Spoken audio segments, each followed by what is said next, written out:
आज आपका rule number 11 आएगा करेक्ट फॉर्म ऑफ वर्ब का। लास्ट जो रूल्स था, जो लास्ट नियम हमने किया था वो था कि यदि मान लीजिए हमारे कोई भी दो वाक्य वाइल से जुड़े हुए हैं, यदि कोई भी दो वाक्य हमारे वाइल से जुड़े हुए हैं और यदि किसी एक वाक्य में, चाहे वो वाइल से पहले वाला वाक्य चाहे वाइल से दूसरे वाला वाक्य, किसी एक वाक्य में वाज या वर प्लस क्रिया की फर्स्ट फॉर्म में आईएनजी लगी हुई है, तो ध्यान रखना है जिस वाक्य में रिक्त स्थान आएगा उस वाक्य के रिक्त स्थान में भी हमें वाज वर और क्रिया की फर्स्ट फॉर्म में आईएनजी का प्रयोग करना है। अब इसमें आपका रोल नंबर 11 आएगा। नेक्स्ट उससे आगे तो 11 में देखिए, यदि नंबर 11 उससे आगे, यदि किसी वाक्य में ऑलरेडी, एक शब्द आएगा हमारा ऑलरेडी, यदि किसी वाक्य में ऑलरेडी का प्रयोग किया गया है, यदि किसी वाक्य में ऑलरेडी का प्रयोग किया गया है तो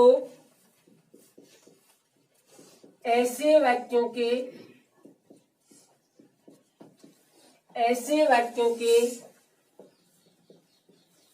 रिक्त स्थान में,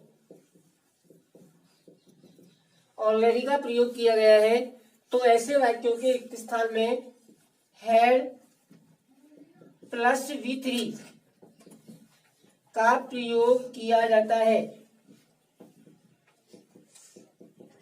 ये ध्यान रखना है कि हैज और हैव का प्रयोग हम बिल्कुल नहीं करते यहाँ पे। यदि तुम्हारा ऑलरेडी आता है तो ध्यान रखना केवल हैड और हेड के साथ क्रिया की थर्ड फॉर्म लगाई जाती है। लेकिन अब इसमें बात ये आती है कि ये तो मालूम पड़ गया हमें कि यदि वाक्य में हमारे में ऑलरेडी आता है तो फिर हमें हैड और क्रिया की थर्ड फॉर्म का प्रयोग करना है रिक्त स्थान में। लेकिन अब नेक्स्ट जो बात आती है वो ये आती है कि जो ऑलरेडी आता है वो हमारे वाक्य में आता कहाँ है। देखिए, तो ऑलरेडी का प्रयोग, ऑलरेडी का प्रयोग हमेशा, ऑलरेडी का प्रयोग हमेशा वाक्य के कोष्ठक में दी गई क्रिया, वाक्य के कोष्ठक में दी गई क्रिया के साथ दिया हुआ होता है।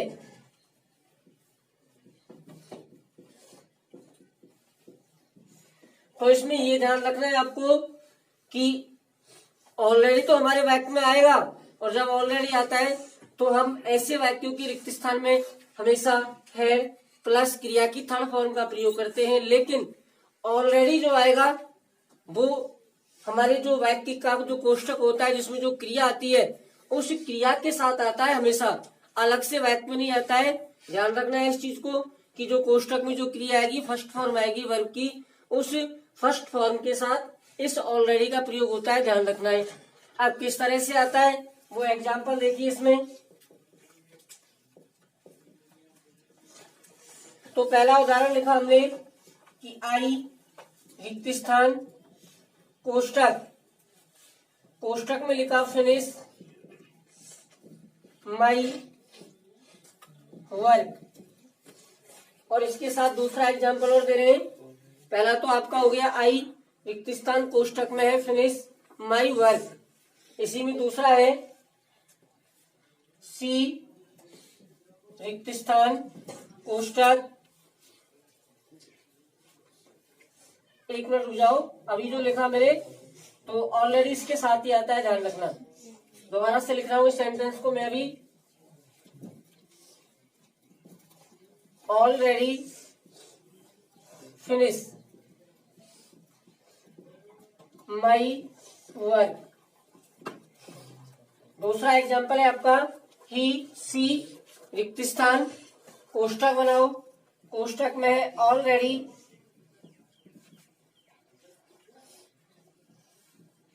डांस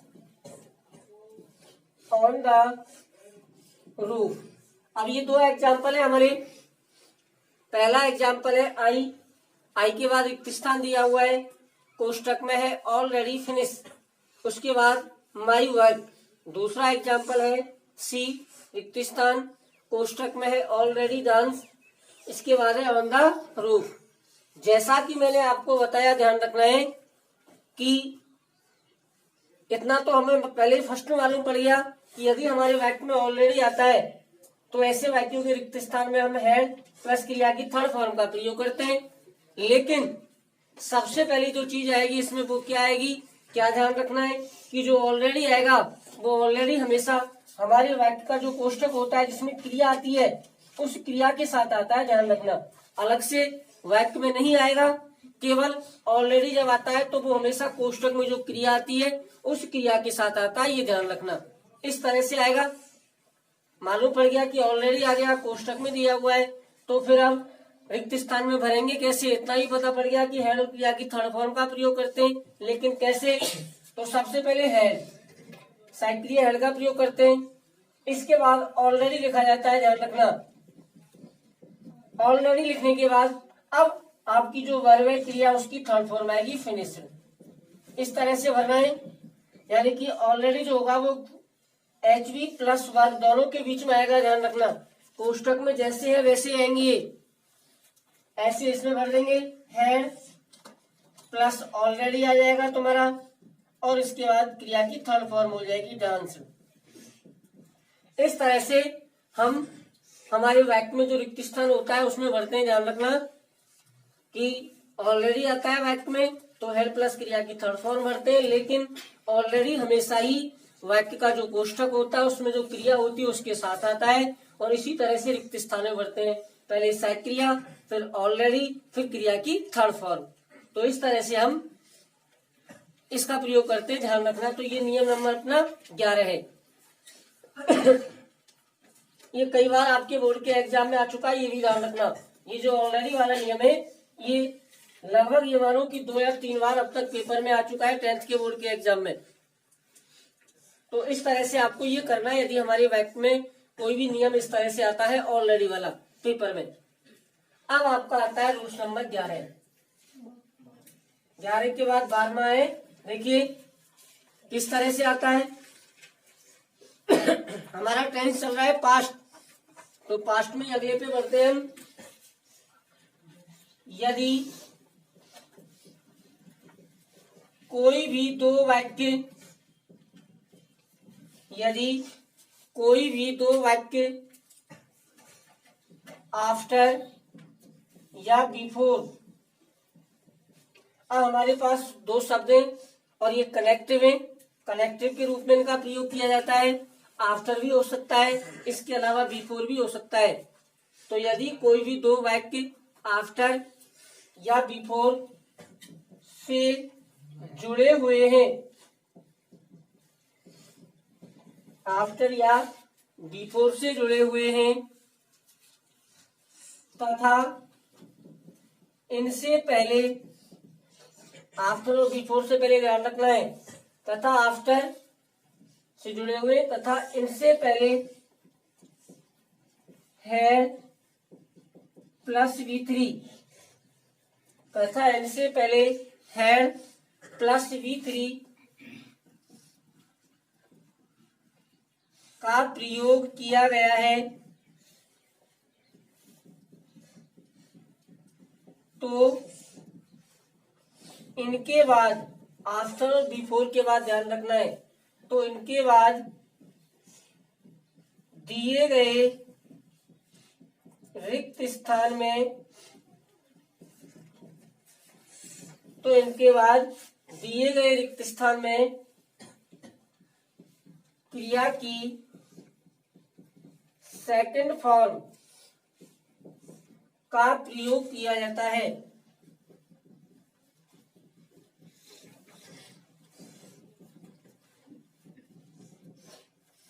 क्रिया की सेकंड फॉर्म का प्रयोग किया जाता है। इस तरह से हमारा ये रूल्स नंबर 12वां आता है। क्या वाक्य में आते हैं, क्या दिया हुआ होता है और तो हमें क्या भरना होता है, वो दोनों तीनों चीज उसमें बताई गई हैं। तो सबसे पहली चीज जो आपको ध्यान रखने वाली बात है वो क्या है कि मान लीजिए यदि कोई भी ऐसा वाक्य हमारा आता है, कोई भी दो वाक्य कैसे आते हैं, जो दो वाक्य या तो आफ्टर से जुड़े हुए हैं या बिफोर से जुड़े हुए हैं। पहली चीज नंबर 1 कनेक्टिव है आफ्टर और बिफोर। इन आफ्टर और बिफोर से हमारे दो वाक्य जुड़े हुए होंगे, ध्यान रखना। तो दो वाक्य आफ्टर या बिफोर से जुड़े हुए हैं और इनसे पहले मान लीजिए जो वाक्य दे रखा है, भाई दो वाक्य हमारे और दोनों वाक्य इन शब्दों से जुड़े हुए हैं, या तो आफ्टर से जुड़े हुए हैं या बिफोर से जुड़े हुए हैं। और मान लीजिए आफ्टर और बिफोर से पहला वाला जो वाक्य है उसमें हैड और क्रिया की थर्ड फॉर्म दे रखी है। तो आफ्टर और बिफोर के बाद जो रिक्त स्थान आएगा उस रिक्त स्थान में हमें क्रिया की सेकंड फॉर्म भरनी है। इस तरह से आपको रूल्स नंबर 12 करना है। देखो एग्जाम्पल इसके दोनों, जैसे एक एग्जाम्पल मैंने लिखा, the patient had dead before the doctor, रिक्त स्थान कोष्टक में आ गया कम और फुल स्टॉप। ये पहला वाक्य है। दूसरा एग्जाम्पल इसके साथ ही आएगा, क्या,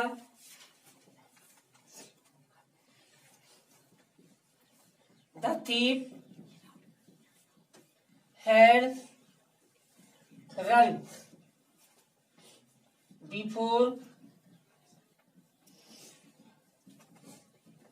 द पुलिस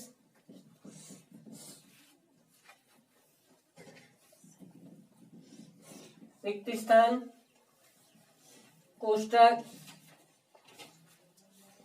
रीच देयर। ये दोनों एग्जाम्पल है हमारे। दोनों एग्जाम्पलों को अच्छी तरह से देख लीजिए। जैसा कि नियम बताया था उसी के आधार से हमें दोनों एग्जाम्पल करने। क्या आता है आपको, फिर क्या भरना होता है, कैसे वाक्य को पहचानना है कि भाई जहाँ पे हमारा रूल नंबर 12 लागू होता है जो आपको बताया हमने, ठीक है ना। उसी के अनुसार आपको दोनों वाक्यों में जो रिक्त स्थान दिया हुआ है उस रिक्त स्थान को पूरा करना है। कैसे, देखिए जैसे कि आपको बताया, पहले नियम को पढ़ेंगे कि यदि कोई भी दो वाक्य हमारे आफ्टर और बिफोर से जुड़े हुए हैं, कोई भी हो सकता है, आफ्टर भी हो सकता है, बिफोर भी हो सकता है, तो हमारे ये दो वाक्य एक बिफोर से पहले है और एक बिफोर के बाद में है, ये दोनों वाक्य हो गए। तो ये दोनों वाक्य इस बिफोर से जुड़े हुए हैं। और अगर मान लीजिए इस आफ्टर या बिफोर से पहले जो वाक्य दे रखा है उसमें हेड प्लस क्रिया की थर्ड फॉर्म दे रखी है, अगर आफ्टर या बिफोर से पहले हेड प्लस क्रिया की थर्ड फॉर्म दे रखी है तो इस आफ्टर और बिफोर के बाद जो रिक्त स्थान आएगा उसमें हमें क्रिया की सेकंड फॉर्म का प्रयोग करना है, ध्यान रखना। तो ये हेड प्लस थर्ड फॉर्म इसमें आ गई, तो यहाँ पे भर देंगे बाद में सेकंड फॉर्म। तो कम की हो जाएगी केम, ऐसे इसमें भर दो, रीच की हो जाएगी रीच्ड। इस तरह से आपको किसी भी वाक्य रिक्त स्थान में क्रिया का प्रयोग करना है। यदि आपका इस तरह से रूल्स आता है, एक बार फिर मैं आपको बता देता हूँ और अच्छी तरह से ध्यान रखना है कि पूरे नियम को दोबारा से पढ़ते हुए कि मान लीजिए यदि हमारे कोई भी दो वाक्य और वो आफ्टर या बिफोर से जुड़े हुए हैं और इस आफ्टर या बिफोर से पहले हैड प्लस क्रिया की थर्ड फॉर्म दे रखी है, तो इसके बाद जो रिक्त स्थान आएगा उसमें फिर हमें क्रिया की सेकंड फॉर्म भरनी है, यानी कि कोष्टक में जो आएगी उसकी सेकंड फॉर्म भर दो। कम की हो जाएगी केम और रीच की हो जाएगी रीच्ड। इस तरह से हमें ये नियम करना है, ध्यान रखना है। अगला जो नियम आएगा नंबर 13, वो नियम जस्ट इसका उल्टा आएगा। जो 12वां हमने किया जस्ट 12वें से उल्टा आएगा, ध्यान रखना है। कैसे, देखिए नंबर 13, तो आपको बताया मैंने जस्ट इसका उल्टा आएगा। अगर बाद में वो आता है तो पहले हमें इनको भरना होता है। कैसे, एक दूसरे के बिल्कुल विपरीत हो जाएंगे। देखिए यदि कोई भी दो वाक्य, यदि कोई भी दो वाक्य आफ्टर या बिफोर से जुड़े हुए हैं, यदि कोई भी दो वाक्य आफ्टर या बिफोर से जुड़े हुए हैं तथा इनके बाद क्रिया की तथा इनके बाद क्रिया की सेकंड फॉर्म दी हुई है तथा इनके बाद क्रिया की सेकंड फॉर्म दी हुई है तो इनसे पहले दिए गए रिक्त स्थान में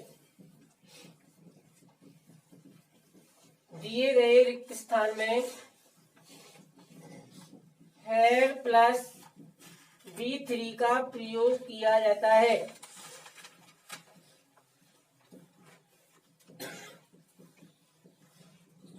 इस तरह से करना है, होगा बिल्कुल वही सेम। इसमें हेड प्लस थर्ड फॉर्म दे रखी थी तो बाद में हमने सेकंड फॉर्म भरी। अब इसमें बाद में सेकंड फॉर्म दी हुई होगी तो पहले हेड प्लस थर्ड फॉर्म भरे देंगे। बस इतना करना है, दोनों बिल्कुल सेम इसी तरह से हैं, कोई अंतर नहीं आएगा, ये ध्यान रखना है।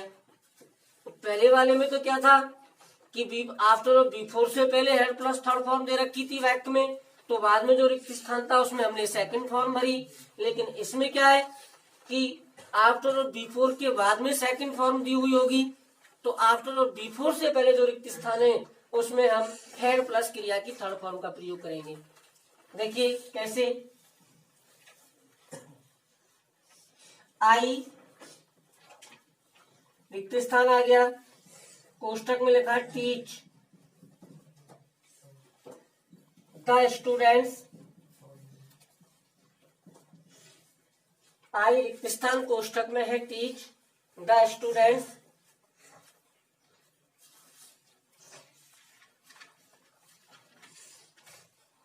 आफ्टर ही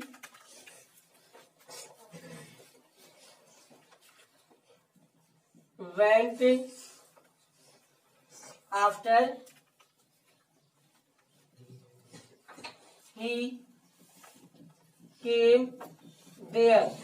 पहला वाक्य। दूसरा एग्जांपल आएगा इसमें, देखिए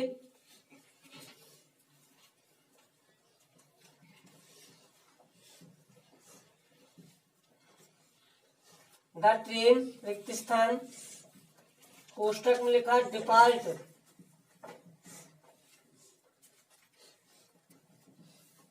फ्रॉम द स्टेशन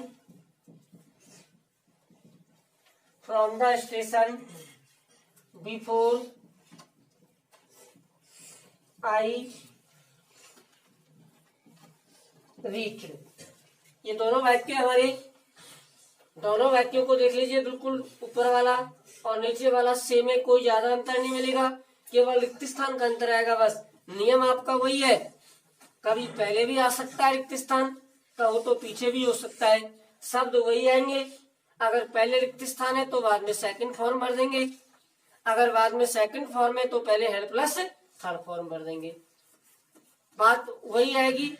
तो दोनों चीजों को आपको ध्यान रखना है, हेड प्लस क्रिया की थर्ड फॉर्म का और क्रिया की सेकंड फॉर्म का, कि अगर पहले हेड प्लस थर्ड फॉर्म दे रखी है तो बाद में सेकंड फॉर्म भर दो, अगर बाद में सेकंड फॉर्म दे रखी है तो आफ्टर और बिफोर से पहले हेड प्लस थर्ड फॉर्म भर दो, जैसा कि इसमें दिया हुआ है। इसमें क्या था ऊपर वाले में, कि पहले हेड प्लस थर्ड फॉर्म दे रखा था तो बाद में हमने सेकंड फॉर्म भरी। इसमें आफ्टर और बिफोर के बाद सेकंड फॉर्म दी हुई है तो पहले हेड प्लस थर्ड फॉर्म भर देंगे, बात तो वही है, सेम है। कहीं भी रिक्त स्थान आ जाए तो आपको इस अनुसार भरना है। तो हेड और टॉट, ऐसे इसमें आ गया हेड और डिपार्टेड, ध्यान रखना है। अगर दो वाक्य हमारे आफ्टर या बिफोर से जुड़ रहे हैं और बाद में सेकंड फॉर्म दे रखी है तो आफ्टर और बिफोर से पहले जो रिक्त स्थान है उस रिक्त स्थान में हम हेड प्लस क्रिया की थर्ड फॉर्म का प्रयोग करते हैं। इस तरह से ये आपके नियम है। तो सबसे पहले इनको नोट करेंगे 1 मिनट के, फिर आगे बढ़ेंगे।